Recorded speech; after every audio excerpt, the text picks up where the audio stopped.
This is example 14.1 from Discovering Design with Chemistry. Now we are in the chapter about thermodynamics. The first example says, use bond energies to determine the change in H for the following reaction. And they give us hydrogen gas and oxygen gas making water. So at this point in the chapter, all we know how to do is use the bond energies table that is on page 420 of my book to determine how much energy it takes to break a bond or to make a bond. And so we're going to use Lewis structures to figure out what bonds we have. Thankfully, they've already been drawn recently in the book, so we're not going to have to figure out the Lewis structure. So let's start by drawing our hydrogen gas. There's one of them. And here's the second one, because we have two molecules of hydrogen gas. And then we have a molecule of oxygen gas.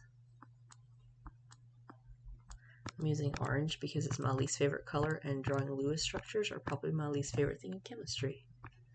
But if you like them, good for you. Let me not share my opinion and taint yours. And we have two of those water molecules, so I'm going to draw a second one. Okay, so there are all of our bonds. So what do we need to break? Because our formula to find the change in H is we need to break the bonds and we need to make the bonds. So we need to break a hydrogen to hydrogen bond, in fact, twice.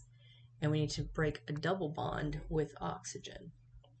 And so our change in H, this is H as in the energy thing, not as in the hydrogen, is going to be 436. Oops, let's put an equal sign there.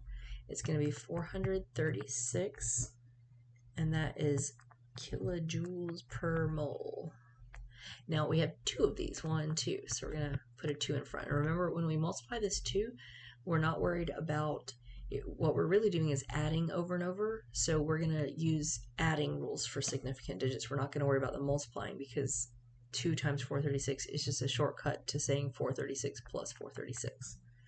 All right, and then we need a double bond oxygen. So according to the chart, that is 498 kilojoules per mole. All right, so those are our things. And then we have how many, I'm sorry, this 2 should have had the word moles beside it. We have 2 moles of that, and then we have 1 mole of oxygen. I'm not going to write, well, I guess I have to write the mole because otherwise my units won't cancel. All right, so that's our breaking bonds. Now we need to make some bonds. We go to subtract, the next thing. So we have a hydrogen to oxygen bond here, and then another one here, and in fact another one here, and another one here. So all in all, the hydrogen to oxygen bond on the chart is 460 kilojoules per mole, and we have 4 of those that we're working with, so 4 moles. I never leave myself enough space, sorry guys.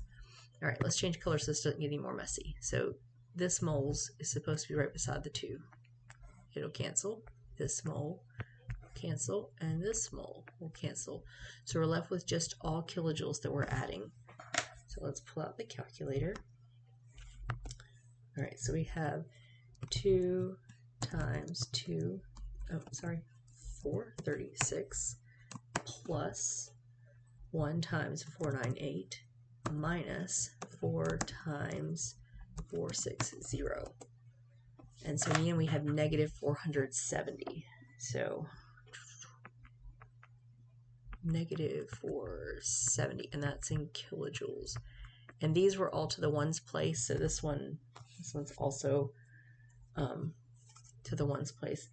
The book didn't bother to put this in scientific notation, but so I'm just going to leave it like that. You can't really have a fraction of a mole. That's why the 2, the 1, and the 4 don't matter with multiplying, because you're not really multiplying anyways, you're just adding.